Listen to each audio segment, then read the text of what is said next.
दोस्तों operation management की series में इस वीडियो में हमारा टॉपिक है vital essential and desirable analysis, VED analysis इसको हम लोग शॉर्ट में भी बोलते हैं।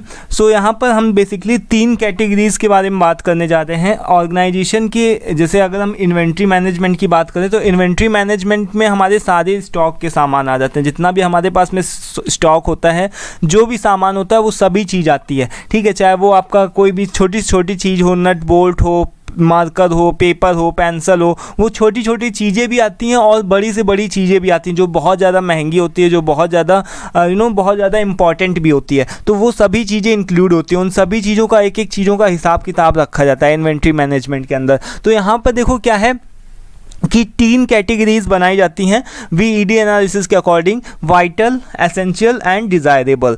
वाइटल आइटम्स क्या होते हैं दोस्तों? वाइटल आइटम्स जो होते हैं वो उसका मतलब सिंपल सा होता है कि ऐसे आइटम्स जो कि बहुत ज़्यादा इंपॉर्टेंट होते हैं। जैसे कि फॉर एग्जांपल कि जैसे हमको ज़िंदा रहने के लिए क्या चाहिए? हमको खाना, एक तो खाना मिलना चाहिए, देन हमारे पास में पानी मिलना चाहिए, है ना। तो यहाँ पर क्या है कि फूड और वाटर, यानी कि 2 चीज़ें ऐसी, 2 एलिमेंट्स ऐसे हैं जो कि हमको मिलते रहेंगे तो हम क्या करते रहेंगे? ज़िंदा रहेंगे, है ना।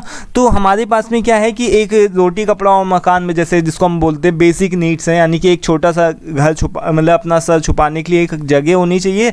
देन हम क्या करते हैं कि खाने के लिए कुछ खाना हो, देन रोटी कपड़ा और मकान, मतलब खाना खाने के लिए हो और पहनने के लिए कुछ पहनने के लिए कुछ थोड़े से क्लोथ्स वगैरह हों और हम पानी पिएं। तो ये हमारा क्या होगा कि यानी कि इम्पॉर्टेंट है, ये नहीं रहेगा तो हम मर जाएंगे, ठीक है। ये तो एक वाइटल आइटम्स है। देन उसके बाद में एसेंशियल आइटम्स आते हैं। एसेंशियल आइटम्स के अंदर क्या होता है कि जो कि आवश्यक होते हैं। अब ठीक है, हमने अपना बेसिक नीड तो पूरा कर लिया, रोटी कपड़ा मकान और पानी वगैरह की व्यवस्था कर ली। अब एसेंशियल आइटम्स में क्या होता है, जैसे कि हमको और भी कुछ चीज़ों की ज़रूरत पड़ती है। जैसे कि हमारे पास में कि 2 कमरे हों, थोड़ा सा सेपरेट, एक अलग कमरा हो, एक अलग कमरा हो। देन उसके बाद में थोड़ा किचन अलग हो, वॉशरूम अलग हो, है ना। तो ये सारी चीज़ें हमको एक तरीके से एक परफेक्ट एक कि जिससे हम अपना अच्छे से एक गुजर बसर कर सकते हैं, जिससे हम एक परफेक्ट तरीके से हम जी सकते हैं। तो ये हमारा हो गया एसेंशियल आइटम्स। अब मान लो कि रोटी तो मिल गई, रोटी के साथ में सब्जी भी होना चाहिए,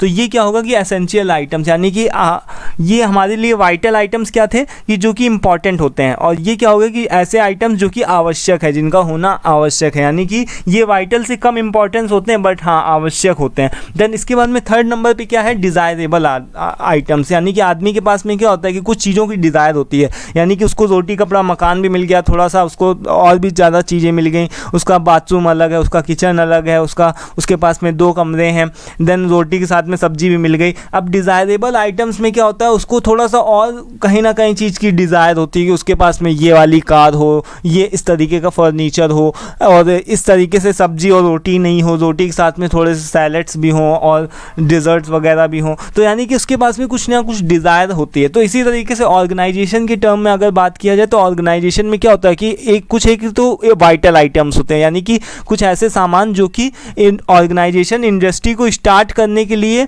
ज़रूरी होते हैं। अगर वो नहीं होंगे तो इंडस्ट्री ऑर्गेनाइजेशन स्टार्ट ही आप नहीं कर सकते।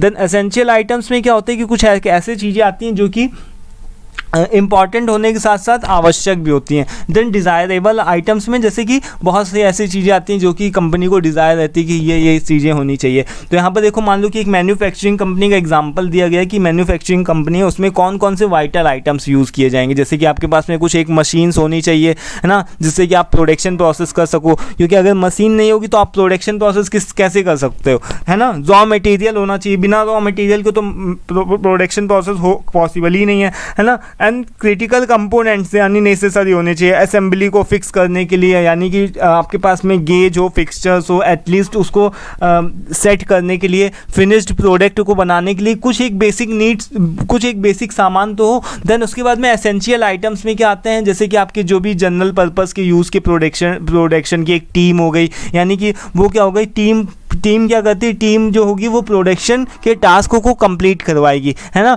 देन उसके बाद में रेगुलर क्या मेंटेनेंस हो गया, रिपेयर को करने के लिए, है ना, क्या मान लो कि कहीं खराबी आ रही तो उसके लिए एक मेंटेनेंस डिपार्टमेंट अलग बनाया गया, क्वालिटी चेक करने के लिए क्वालिटी डिपार्टमेंट एक अलग बना दिया गया, है ना। पैकेजिंग मतलब पैकेजिंग वगैरह को सही तरीके से अच्छा उसमें इफेक्ट दिखे, चमकीली पन्नी हो, है ना, कलरफुल पन्नी हो, तो इसकी तरफ कस्टमर ज़्यादा अट्रैक्ट हो। इस वजह से हम ये सारी चीज़ों का पैकेजिंग वगैरह का भी यूज़ करते हैं। देन डिज़ायरेबल आइटम्स में क्या होता है, जैसे कि हमारे पास में अलग अलग तरीके की स्टेशनरी हो, प्रिंटर्स हो, फर्नीचर हो, कंपनी जो हमारी हो वो बहुत ज़्यादा उसका इंटीरियर लुक, आउटर लुक, ये सभी चीज़ें बहुत ही अच्छे से दिखें, है ना। नॉन क्रिटिकल स्पेयर पार्ट्स, कुछ ऐसे भी पार्ट्स हों जो कि स्पेयर पार्ट्स हों, है ना। तो इससे क्या होता है कि आपकी कंपनी की एक रेपुटेशन अच्छी बनती है डिज़ायरेबल आइटम्स होने से।